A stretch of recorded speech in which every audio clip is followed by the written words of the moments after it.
بسم اللہ الرحمن الرحیم۔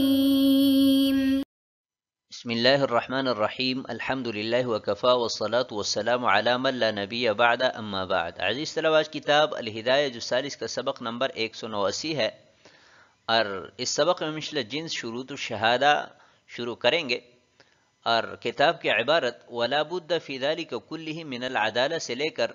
فی تزکیۃ شہود الزنا عند محمد رحمہ اللہ تعالی تک ہوگی۔ تو سب سے پہلے اصول بیان کرتے ہیں۔ اصل نمبر 1، الجمع المحلى بالالف واللام یراد به الجنس، کہ جمع پر اگر الف لام داخل ہو تو اس سے جنس مراد لی جاتی ہے۔ نمبر 2، نظر الجنس الی الجنس اخف، کہ جنس کا جنس کی طرف دیکھنا یہ اخف ہے، یعنی عورت عورت کی طرف دیکھیں اور مرد مرد کی طرف دیکھیں، یہ اخف ہے بنسبت اس کے کہ جنس خلاف جنس کی طرف دیکھیں۔ نمبر 3، تقبل شہادت امرأۃ واحدۃ فیما لا يطلع علیہ الرجال من عیوب النساء، کہ عورتوں کے وہ عیوب کہ جن پر مرد مطلع نہیں ہو سکتے، ان عیوب پر ایک عورت کی گواہی قبول کی جائے گی۔ آتے ہیں اگلی عبارت کی طرف۔ قال ولا بد في ذلك كله من العدالة ولفظة الشهادة، فإن لم يذكر الشاهد لفظة الشهادة وقال أعلم أو أتيقن لم تقبل شهادته. أما العدالة فلقوله تعالى ممن ترضون من الشهداء، والرضا من الشاهد هو العدل، ولقوله تعالى واشهدوا ذوي عدل منكم، ولأن العدالة هي المعينة للصدق، لأن من يتعاطى غير الكذب قد يتعاطاه۔ اور ان تمام صورتوں میں عدالت اور شہادت کا لفظ ضروری ہے۔ اگر گواہ شہادت کا لفظ استعمال نہ کریں اور یہ کہیں کہ میں جانتا ہوں یا مجھے یقین ہے، تو اس کی گواہی قبول نہیں کی جائے گی۔ جہاں تک عدالت کی بات ہے تو اللہ تعالیٰ کی اس قول کی وجہ سے کہ گواہوں میں سے جو تمہیں پسند ہو، اور گواہ پر رضامندی ہی اس کا عادل ہونا ہے، اور اللہ تعالیٰ کی اس قول کی وجہ سے کہ تم اپنوں میں سے 2 عادل گواہوں کو مقرر کرو، اور اس لیے کہ عدالت ہی سچائی کو متعین کرنے والی ہے، کیونکہ جو شخص جھوٹ کے علاوہ دیگر جرائم کا ارتکاب کرتا ہے تو وہ کبھی کبھار جھوٹ کا بھی ارتکاب کر لیتا ہے۔ قال ولا بد في ذلك كله من العدالة، یہاں سے مسئلہ بیان فرما رہے ہیں کہ اس سے پہلے ہم شہادت کے 4 مراتب ذکر کر چکے ہیں، تو ان میں سے ہر ایک میں شاہد کا عادل ہونا اور شہادت کا لفظ استعمال کرنا یہ ضروری ہے۔ اگر گواہ عادل نہیں ہے یا وہ لفظ اشہد کے ساتھ گواہی نہیں دیتا تو اس کی گواہی قبول نہیں کی جائے گی۔ مثلا اس نے یہ کہا کہ اعلم یا اتیقن، کہ مجھے یقین ہے یا اس معاملے کو میں جانتا ہوں، تو قاضی صاحب اس کی گواہی قبول نہیں کریں گے۔ شاہد کا عادل ہونا کیوں ضروری ہے؟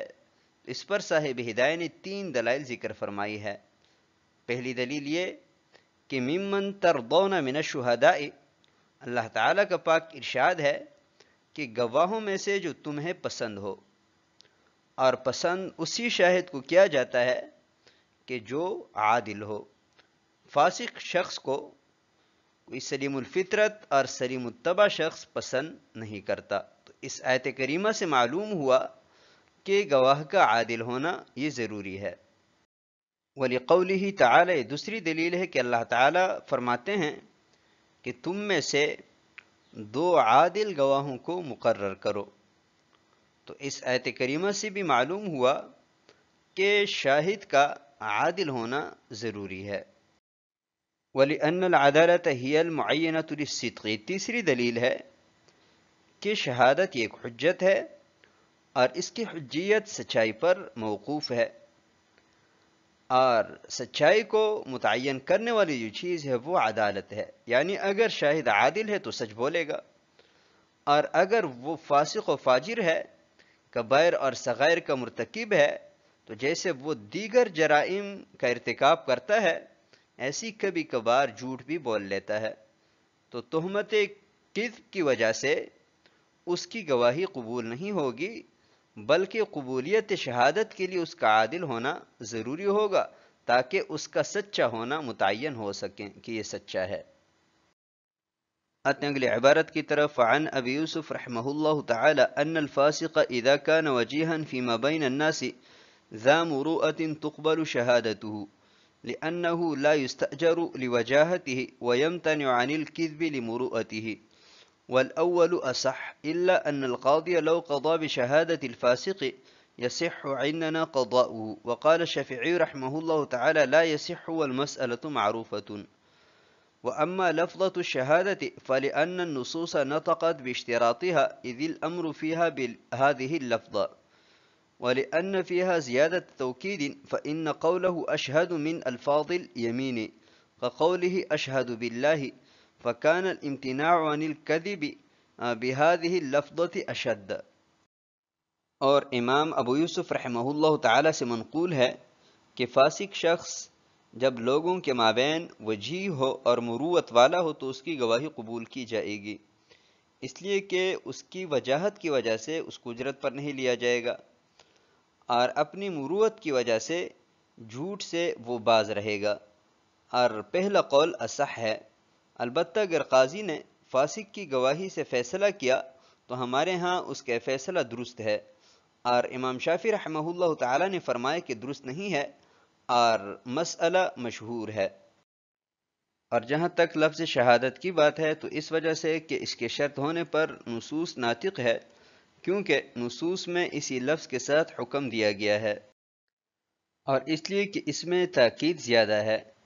کیونکہ اشہدو کا قول یہ یمین کے الفاظ میں سے ہیں، جیسے کہ قائل کا یہ کہنا کہ اشہدو باللہ، پس اس لفظ کے ذریعے جھوٹ سے باز رہنا زیادہ سخت ہے. وعن ابی یوسف رحمہ اللہ تعالی، یہاں سے قاضی ابو یوسف رحمہ اللہ تعالی سے منقول ایک روایت بیان کر رہے ہیں کہ اگر فاسق شخص لوگوں کے مابین وجیح اور مروت والا ہے تو اس کی گواہی قبول کی جائے گی، اور وجہ اس کی یہ بیان فرمائی ہے کہ وہ اپنی وجاہت کی وجہ سے بکے گا نہیں، یعنی پیسے لے کر جھوٹی گواہی سے یہ اجتناب کرے گا. اور دوسری بات یہ کہ اپنی مروت کی وجہ سے جھوٹ بولنے سے باز رہے گا. تو جب بکنے کا بھی خدشہ نہیں ہے اور جھوٹ بولنے سے بھی وہ باز رہتا ہے تو تہمت کذب منتفی ہوئی، اور تہمت کذب کی انتفاع کی وجہ سے اس کی گواہی قبول کرنے میں کوئی مانع نہیں رہا. والاول اصح، صاحب ہدایہ فرماتے ہیں کہ پہلی روایت وہ زیادہ صحیح ہے کہ گواہ کا عادل ہونا ضروری ہے، چاہے وہ وجیح ہے یا غیر وجیح ہے، مروت والا ہے یا نہیں ہے، بہر صورت شاہد کا عادل ہونا یہ ضروری ہے. البتہ اگر قاضی صاحب نے ایک فاسق شخص کی گواہی سے فیصلہ کیا تو احناف کے ہاں وہ فیصلہ درست ہوگا، اور امام شافعی رحمہ اللہ تعالیٰ کے ہاں درست نہیں ہے. فرماتے ہیں کہ مسئلہ معروف ہے اور اس پر پہلے کلام کر چکے ہیں. وَأَمَّا لَفْظَةُ الشَّهَادَةِ، متن میں دو باتیں ذکر کی گئی تھی. پہلی بات یہ کہ شاہد کا عادل ہونا ضروری ہے، تو اس پر بات ہو چکی. دوسری بات یہ کہ شاہد لفظ اشہدو کے ساتھ گواہی دے گا، اور اگر اشہدو کے علاوہ کسی دوسرے لفظ مثلا اعلم اور اتیقن وغیرہ کے ساتھ گواہی دی تو یہ گواہی غیر مقبول ہے. تو بھی لفظ اشہدو کے ساتھ گواہی دینا کیوں ضروری ہے، اس پر صاحب ہدایہ نے یہاں دو دلیلیں ذکر فرمائی ہے. پہلی دلیل یہ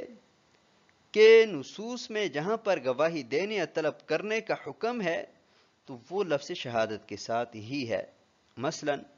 فاستشہدوا شہیدین واشہدوا اذا تبایعتم واشہدوا ذوی عدل منکم واقیموا الشہادۃ للہ. اور اسی طرح حضور اکرم صلی اللہ علیہ وسلم سے بھی منقول ہے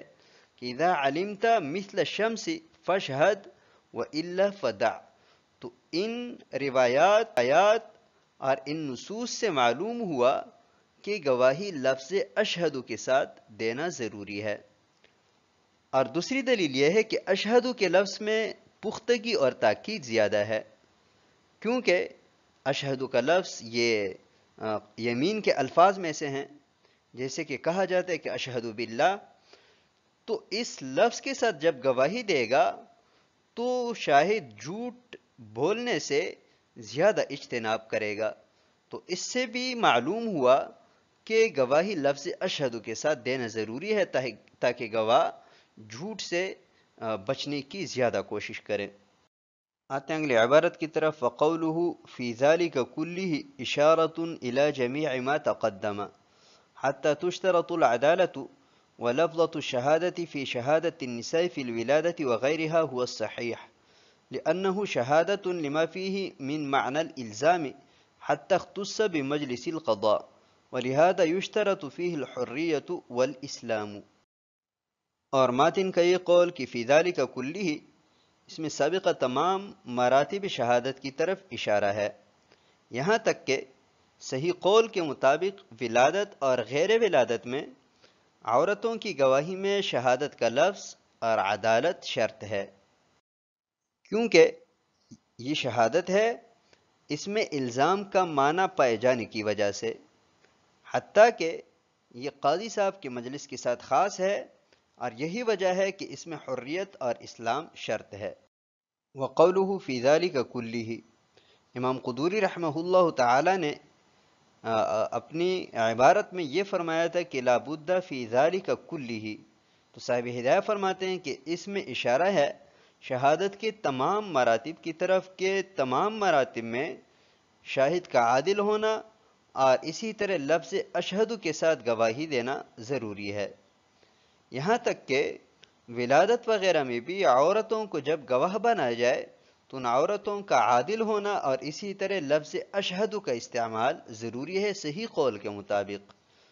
اور وجہ اس کی یہ بیان فرما رہے ہیں کہ اس میں الزام کا معنی ہے، جیسے کہ پہلے بیان کیا جا چکا ہے، تو جب اس میں الزام کا معنی ہے تو یہ محض خبر نہیں ہے بلکہ شہادت ہے، اور اسی وجہ سے یہ قاضی صاحب کے مجلس کے ساتھ خاص ہے کہ اس بات کی دلیل ہے کہ یہ شہادت ہے۔ اور دوسری وجہ اس کے شہادت ہونے کی یہ ہے کہ اس کے لیے بھی عورت کا آزاد ہونا اور مسلمان ہونا یہ شرط ہے، تو اس سے بھی معلوم ہوا کہ یہ شہادت ہے، تو جب یہ شہادت ہے تو شہادت کے لیے شاہد کا عادل ہونا اور لفظ اشہد کا استعمال کرنا یہ ضروری ہے۔ آتے ہیں کتاب کی عبارت کی طرف، قال ابو حنیفہ رحمہ اللہ تعالی یقتصر الحاکم على ظاہر العدالة في المسلم ولا يسأل عن حال الشهود حتى يطعن الخصم فيهم، لقوله عليه الصلاة والسلام المسلمون عدول بعضهم على بعض إلا محدودا في قذف، ومثل ذلك مروي عن عمر رضي الله تعالى عنه، ولأن الظاهر هو الانزجار عما هو محرم دينه، وبالظاهر كفاية إذ لا وصول إلى القطع. قال إلا في الحدود والقصاص فإنه يسأل فيها عن الشهود لأنه يحتال لإسقاطها فيشترط الاستقصاء فيها ولأن الشبهة فيها دارئة۔ امام ابو حنیفہ رحمہ اللہ تعالی نے فرمایا کہ حاکم مسلمان میں ظاہری عدالت پر اکتفا کرے گا اور شہود کی حالت کے بارے میں نہیں پوچھے گا یہاں تک کہ خصم تعان کریں۔ حضور اکرم صلی اللہ علیہ وسلم کی اس قول کی وجہ سے کہ مسلمان بعض کے حق میں عادل ہے سوائے محدود فی القذف کے، اور اسی طرح حضرت عمر رضی اللہ تعالیٰ عنہ سے منقول ہے، اور اس لیے کہ ظاہر مسلمان کی حالت سے یہ ہے کہ وہ رکیں اس چیز سے کہ جو اس کی دین میں حرام ہے، اور ظاہر پر اکتفا ہے کیونکہ یقین تک پہنچنا ممکن نہیں ہے، سوائے حدود اور قصاص میں کہ ان میں گواہوں کے بارے میں پوچھے گا، اس لیے کہ ان کو ساقط کرنے کے لیے حیلہ کیا جاتا ہے، لہٰذا گواہوں کی مکمل تفتیش کرنا شرط ہے، اور اس لیے کہ ان میں شبہ حد کو دور کرنے والا ہے۔ پہلے یہ بات تو ثابت کی جا چکی کہ شاہد کا عادل ہونا یہ ضروری ہے،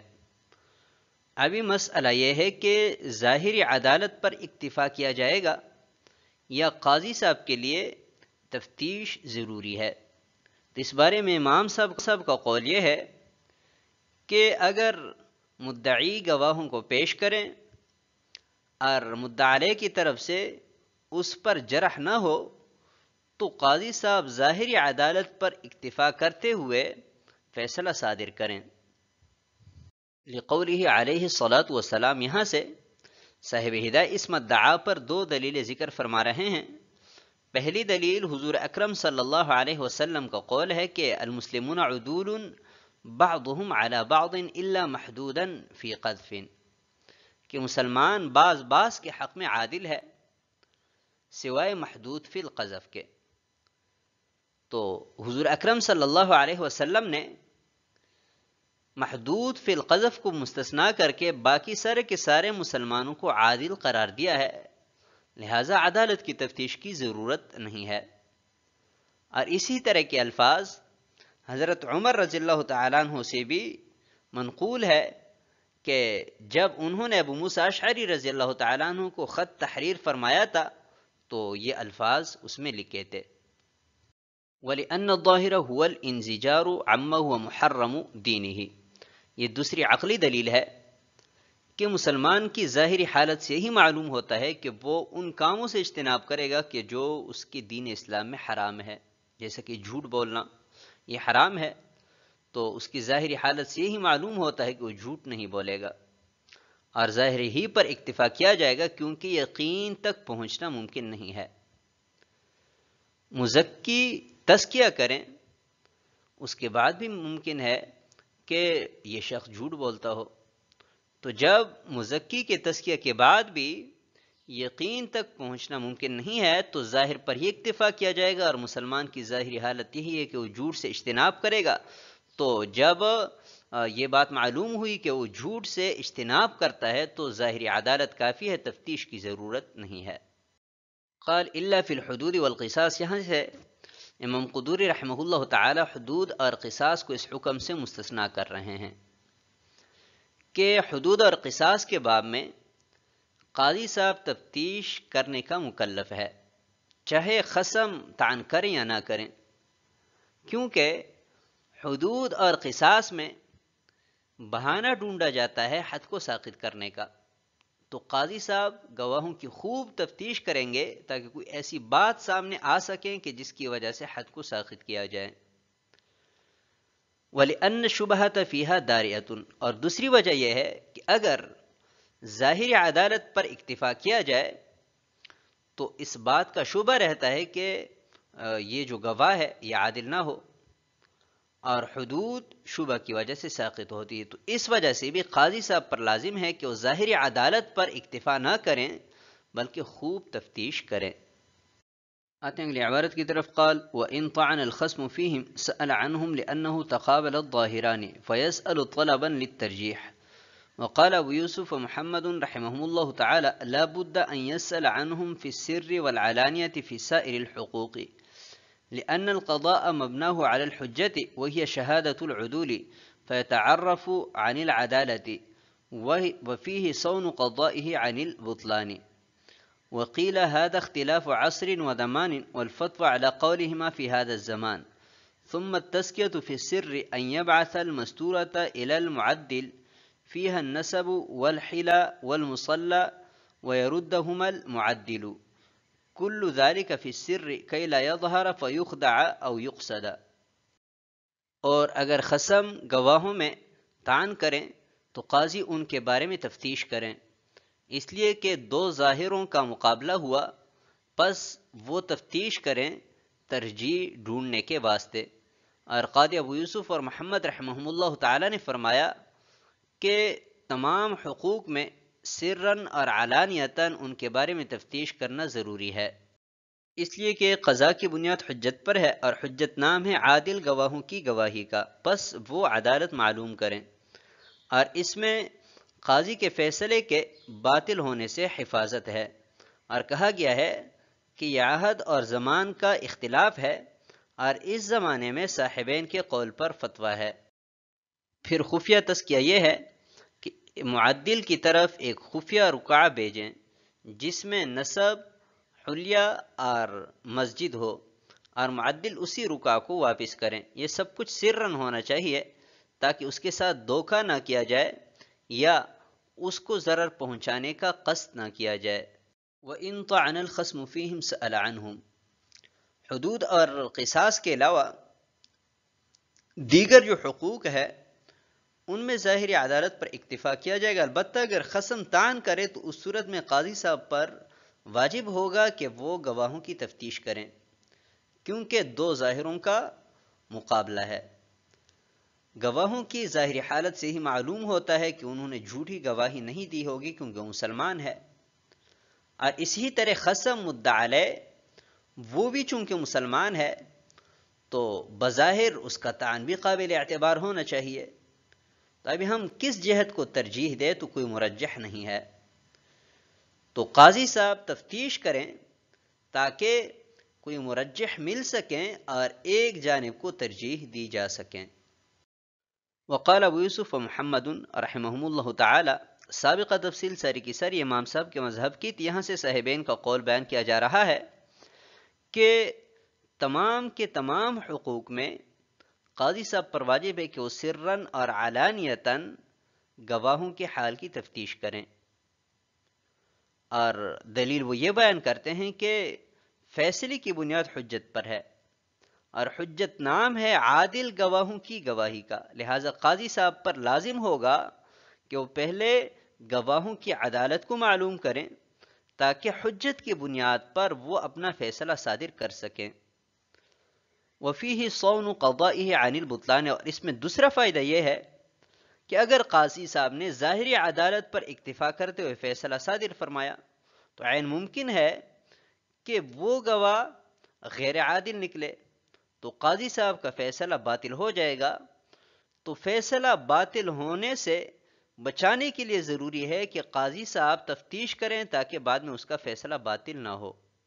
وقیل هذا اختلاف عصر و زمان، بعض مشائخ کا کہنا یہ ہے کہ امام صاحب اور صاحبین کے مابین جو اختلاف ہے یہ حجت اور برہان کی بنا پر نہیں ہے بلکہ عصر و زمان کا اختلاف ہے، کہ امام صاحب کے زمانے میں خیر و صلاح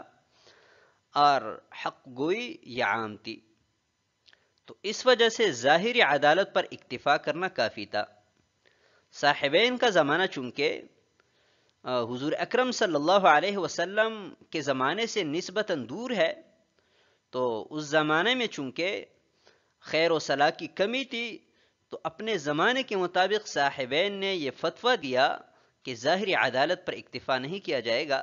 بلکہ سرًا اور علانیتاً تفتیش ضروری ہوگی، اور صاحب ہدایہ فرماتے ہیں کہ اس زمانے میں بھی صاحبین کا قول فتویٰ کے لیے مختار ہے۔ تو آج کے سبق کو ہم اسی پر ختم کرتے ہیں۔ والسلام علیکم ورحمۃ اللہ وبرکاتہ۔